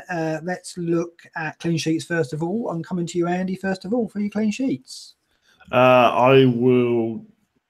I'm going to take Man City against Leicester. I know I don't think Mara's trained again. No, he won't play. No chance. Exactly. So they're not going to be so good. I don't think. I'm hoping that Otamendi plays, doesn't get rested in that game. That's for sure. Maybe Laporte comes in, or maybe even Company if he's fit. But yeah, I'm going to go for a Man City clean sheet. I know they've not kept many recently, but I think that's the game they could do it in. Yeah, I don't know. They find a way of conceding goals now. I don't understand it. They're a bit careless, maybe. And we'll see what the team puts out, I guess. Usually I look beforehand. I didn't look. I just had a quick glance out. I don't know if there's that many this week. I'll have a quick glance. A lot of the good teams are playing. I was thinking that as well. There's a few, I think. I'll go last, though, give you guys a chance picking up what the bare bones. As your clean sheet. I mean, United seem like the obvious one away at Newcastle, but they're a bit boring to pick as my clean sheet. So I'm going to back Pickford. I think that a humiliating defeat does always kind of, well, not always, but sometimes it sparks a bit of defensive resolve, and Sam's going to really throw the book at them after that performance. I think he's going to play himself. Yeah, he might as well. Better than Mangala. Yeah. So and Coleman should be back as well. So I'm going to back Everton that game. Palace got some injuries, and they haven't been free scoring. So maybe Everton can get a clean sheet in that. Yeah, I mean, I think if Palace are missing Zaha, that makes a big difference because he causes so many problems. You have to double up on him, and it's a nightmare. So that'll be a miss if he's not there. John T, your clean sheets? I think it's either Stoke or Swansea. I think, and I'm going to go for Stoke against Brighton. I think the way Chris Hughton's been talking, he's targeting those home games, and I think he'll get what he can away. I think he's going to go for it at home, and away he's going to shut up shop. I don't think we're going to see a lot of goals from Brighton away. Stoke clean sheet. Yeah, is it 1 in 6 away from home? Yeah. 1 in 6 matches away from home. So they absolutely are throwing everything into the home games, but it's working. Yeah, I mean, what's left here then? So, I mean, I'd have to go Swansea, I think. I mean, that was the other one because I'm looking at a Swansea player, a defender, looking at Burnley. I mean, that could be 0-0, to be honest. I mean, looking at either Swansea or Burnley defenders in that game. I also think Stoke, yeah. Everton got a chance, maybe. I got a funny feeling West Ham. I got a funny feeling West Ham will keep one. I think Watford, off of that positive result, I wouldn't be surprised if West Ham Watford ends up being 0-0 because West Ham are starting to clear their injuries a bit. With Evra coming in. Well, exactly, and I just think I wouldn't be surprised. Everyone's expecting Watford now to go on a run. Maybe won't happen. So I think there's a few here. I think we're going to get a few unexpected ones. It'll be when we don't play Bonner that he gets a clean sheet, I expect. But yeah, we'll see. I'll go Swansea low. I think that could be a 1-0 Swansea, or actually 0-0 might be the most likely outcome out of that. Okay, let's talk about Fancy Island risks. I'm going to go first because it's a player we talked about a lot. I'm going to go Seamus Coleman because even if Everton don't keep a clean sheet, which is a big if, he offers so much going forward, and he was hugely impressive in his return. And I think the stats he produced in that game were extraordinary. So I think Coleman, when he gets fully fit, he's never going to be worth the money because he's 6'4". So even in a solid Everton defence, you'd have to think twice. And in this one, you definitely would. But he's such an attacking force. And him and Walcott could be a very strong combination down that right-hand side. So I'm going to go Coleman. I think he's a good one to have. And he may even get a shutout as well.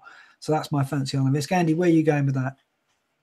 I have to give a shout out to my last week's pick because I never nail these. And I had Delafeu against Chelsea. Great shout. Yeah, who are in defensive crisis right now. So I'm going to back against Chelsea again, and I'm going to take your pick from last week, Daniel Sturridge. Former club, yeah. Although I'm not quite sure that works out as much as we think it does, but former club. I think World Cup, yeah, he's got to start showing something. Why not do it against a team like, say, in defensive crisis? I think right now there's probably 4 or 5 strikers ahead of him for England. So he's got to. If that's what he's moved for to get in that World Cup squad, then he's got to start showing something soon because there's a lot of players ahead of him. And he's got the quality to do it. Fitness has always been his problem, nothing else. So, yeah, I think he's going to get a start again. And like I say, Chelsea, I'm overdoing it with a crisis, but they've not looked good in the last couple of games. So even West Brom might go there and attack. I think they could do. And the thing is, the weakness seems to be that left-hand side, Cahill, left-sided centre-back that Bournemouth went after. Josh King, I noticed, came out and actually said, look, we knew exactly what we were going to target. And then I noticed the other night, it was Delafeu against Cahill on that side, won the penalty, just skipped past him, won the penalty, some Courtois.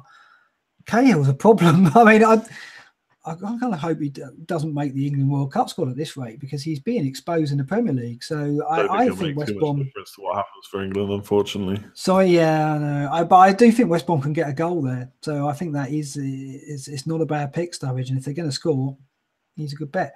As your fantasy island risk. I'm gonna bank on a bit of rotation with the Champions League games coming, and Liverpool rotate the most. So I think Oxlade-Chamberlain's probably going to get a start away at Southampton, and a bit like Andy said with Sturridge. I mean, he's had this big move. He's got a point to prove. He wants to be on the plane going to the World Cup, so he's got to perform when he gets a chance. And I think I think he's going to get a chance at the weekend, and he could do all right. So. He's my pick. Another former club club again, yeah. Former clubs.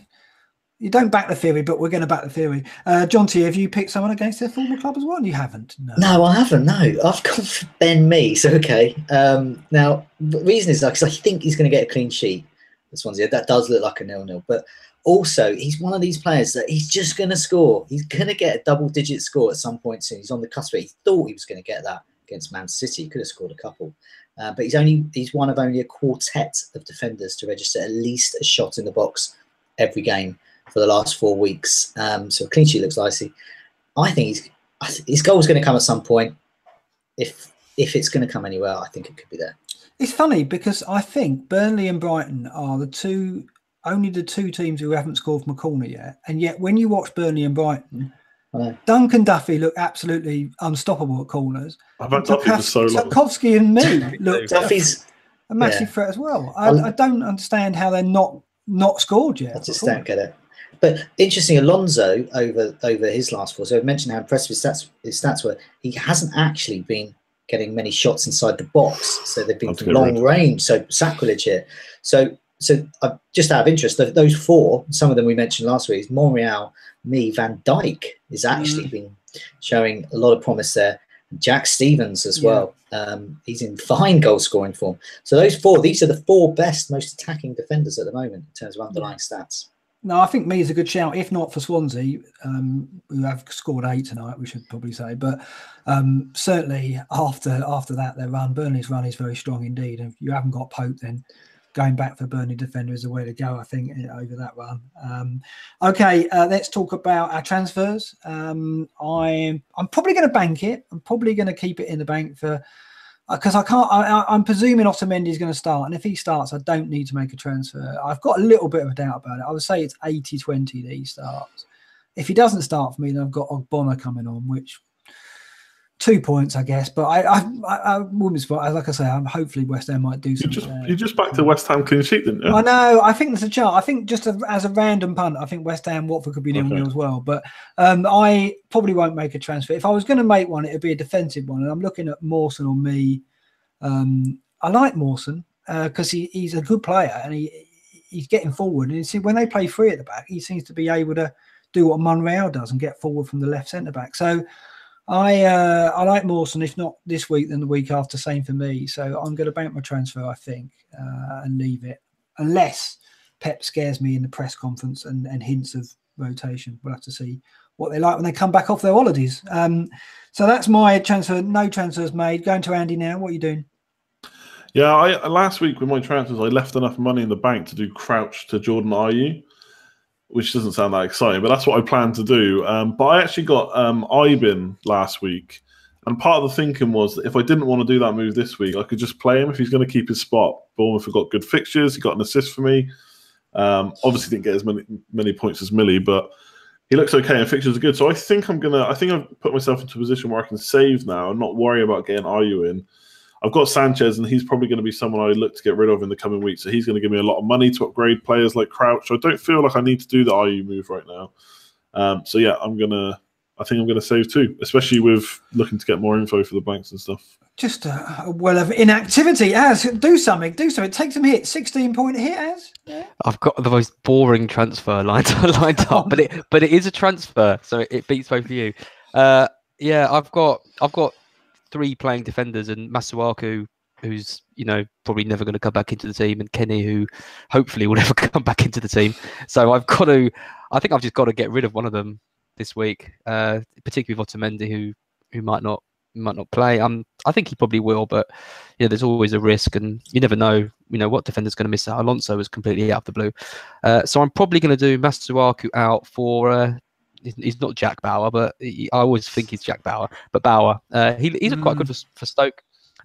He's stopped picking up yellow cards now. He's stopped the rot of picking up all the yellow cards he got, and he's pretty much, I can afford a 4.5 million defender or less, and that's it. So I haven't exactly got the pick of the litter, and I think he's probably the best 4.5 defender I can get. So I'll probably go for him. He's promising, actually. He's getting forward, and Lambert has really tightened him up. He's done what Allardyce did for the first 3 fixtures. Maybe he's going to go the same way, but I don't think so. I think Bauer's a good buy, because we were looking for a 4-5 Stoke defender, and he's come along nicely at the right time. So good choice, I think. John T, your transfer. Well, I just laughed when he said Bauer. It's the same. Because I've been wooed today by Who Got the Assist lads who put up a hot topic on our website on Fantasy Football Scout about the free hit chip and about saving a transfer. And I do have a problem in that I've got Otamendi, Alonso and Duffy, and I do think there's a big risk that Alonso is not going to play. And also Duffy's annoying because Brighton just never get these clean sheets that they promise. And I've got Kenny and Schindler. And yeah, I think I want to get Duffy as my first sub on the bench. And I want to get and I looked at it and I went through exactly the same thought process as Az there. And I looked at the defenders in that price bracket, and I looked at the attacking stats and the clean sheet prospects. And yeah, Jack Bauer is the man. Definitely. I could do some other things. I could get rid of Calvert-Lewin for Wilson, for example. That leaves me potentially quite exposed for Gameweek 31. Also, Milivojevic, I think I'd like to actually play. And I could swap Milivojevic for De La Fey. There's other options. Obviously, everyone's got lots of options, but I wanted to go for the dullest one I could. I've been dull all season. I don't want that to change. And I'm joining Az in the Jack Bauer game. Interesting. I didn't think that name would come out at the end of the Scoutcast. We're going to talk about captains, and I presume we're not going to go Bauer on that. So we'll go to Andy first. Your captain, is it cut and dry this week? Sanchez, yeah, cut and dry on Sanchez, I think. It should be Salah. There's absolutely no reason why I should look elsewhere than Salah. He's probably got as good a fixture as anyone else, and he always gets points. I know Kane's got a good record against Arsenal, but I don't necessarily fancy him there. So I think it's Salah or Sanchez. I think I'm going to go Sanchez. And I'm basically chasing, like I said to you a few weeks back, I'm chasing that high that I've now lost points on him this week, and so I'm chasing them next week. And I think there's a chance he can do it. I'm obviously betting against a man that's in ridiculous form. But yeah, I'm basically betting on a risk, and if it doesn't pay off, it's really going to hurt me. If it does pay off, then it's gonna really reward me. So it's a huge risk reward thing, and I think I'm going to stick it on Sanchez again. So you're doing what I did with Hazard, exactly the same. I got him in for a hit and captained him. He got me nothing, and I captained him again. Got 8 points, but I don't even know if Newcastle away is even that good a fixture. They've not been. I don't think they've been conceding that many. No, and United, are they going to go for the throat? They might win 1 or 2-0, but then Sanchez should be involved. So it's just Salah. What damage he can do at Southampton, and at the moment he could do anything. Couldn't he? He plays just after Sanchez as well, which annoys me a little bit. He plays in the game just after on Sunday, so I can see how that Sunday is going to go. But yeah, I think it's going to be. I think it's going to be Sanchez. Take it from me, not having Salah as captain and watching Liverpool play is horrible. I did that this week. Yeah, as your captain. Yeah, I'm a little bit worried that Salah's going to get a rest. Because, well, I don't know. I mean, Klopp likes to rotate, and he has done it a couple of times at seemingly random times. Not worried enough not to captain him, but there's a little part of me that thinks he might bench him, but he probably won't. It's going to be Salah. I'm really annoyed with myself this year for not captaining him more, because he came into this season. He was the player I was most excited about, because I've got my story where I saw him live about 5 or 6 years ago when he was playing for Basel, and I thought he was amazing. And then he joined Chelsea and he was rubbish, and then he went off and he came back and I was really excited. And I should just captain him every week, and I'd probably be first in the world. But no, I'm definitely going to captain him this week. Yeah, I don't know what it is about him. I don't know whether it's he misses bonus a lot of the time and stuff like that, and whether we think he's got to get a 1 goal's not. But he's a midfielder, so he always gets extra points. It's the price, I reckon. I reckon secretly that plays on people's minds, probably mine included. We've talked about this loads before in previous seasons. I think Price plays more effect on us than it should, but it does to everyone. Yeah, you're catching it exactly. So that makes. I'm not saying it never does it, but I think if he was the same price as Hazard and he was scoring all these points, you'd be like, well, he's a premium midfielder, and obviously he is now. He's got closer, but he wasn't at the start when we first got him. The Vardy Mahrez factor again that we saw there. It took us a while to come around to that idea as well. But it is interesting, and he could do anything at Southampton. He could come away with a small score. He could get 15 again. It's difficult to know. Jonty, where are you going? I guess you're going Salah as well, are you? Well, it is between Salah and Kane. I do have a choice. I do think Kane's going to do well. It's all the things that he likes. It's a Saturday lunchtime against Arsenal. He's at home as well. He's definitely going to play. I think for both Kane and Salah, I can see them coming off in the last 10 minutes or so because of the Champions League coming up. But I think they're going to get 70, 80 minutes each. I think at the moment it's Salah, Kane vice-captain. I might change it and then change it back again. But, it's a no-brainer really with Salah at the moment. If you've got any doubt, just captain Salah. He is so heavily owned. Owning him isn't enough. You can own him and you can't cheer a goal. Especially, say, for example, in the top 10,000, he's got 93% ownership. So if half of them are captaining him, you're just going to get a red arrow just owning him. You've got to captain him. And you can't bet he's not going to score because he will. Yeah, this is it. It's horrible, isn't it? Because if you don't have him as captain, every time he scores, you're thinking, well, that's really bittersweet. And it's not a nice experience. My heart says Kane because this is a game I would back Kane in. He always does well against Arsenal, of course. Saturday morning, though, that's a period he always does well in the early kickoff Saturdays, normally. There's nothing in it. It's nonsense theory, isn't it? But you know what I mean. That puts me off though because I don't like having a captain in that game. I really don't. And it was one. Do you enjoy that? That's why I went Hazard this week because I wanted him for the Monday night. I think I'd put because I almost captained Hazard if Giroud had been playing. I'd almost would have played him a captain. So I kind of put myself in your shoes on Monday, and I actually wouldn't have liked that because players like Salah had scored lots before.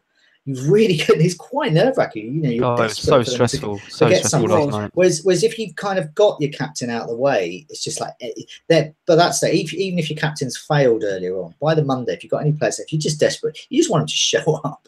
All 2 points, great. You just want by that stage, you want anything. So it was a bit like that. I've got to say, it was like when Alonso didn't show up, I was like, oh blimey, I'll take anything. I'll take an assist. I'll take 7 points. That'll be nice. And then when Chelsea started, I'm like, they are so bad. I'm getting nothing here. I'll take the 3 points. Then they conceded the goal. Right. Okay. Well, as long as he gets away without getting booked, I was just literally. It was my estimations were going down. Exactly what I went through as well. Yeah. And then he just pulled it out of the hat. This incredible goal and the relief when that went in. It was like extraordinary. I'm sure I was running around the room like Az was, but I'm not going to throw it on him again because who knows what's going on at Chelsea. So for me, I'm kind of 60-40 with Kane at the moment between him and Kane and Salah. I don't know what it is about Salah. I just find it a little bit tedious now because it's what's expected. I've captained about 3 or 4 times and he's got me points all that time. And I think even when he missed a penalty, he got me points. Because he got an assist. He got 4 points, yeah. Got 4 points. Even that'll do. But, I don't know if I'm going to do it. I'm inviting it on myself. I got away with it this week and got a good game week out of it. I shouldn't do it again, should I? But I've got a feeling I'm going to. We'll see. Okay, gentlemen, it's been a nice long Scoutcast about Granville. Thanks for joining us and thanks for for all the topics and questions you sent in from the community. That was fabulous stuff. We'll be back next week to pick over game week 27 and look ahead to game week 28, of course. Although there's a cup, I'm losing track here. There's going to be a cup break, isn't there? So we'll see. Lots to discuss in that, I'm sure. So it's good night for me. Good night from me. Good night. Good night. Good night, all.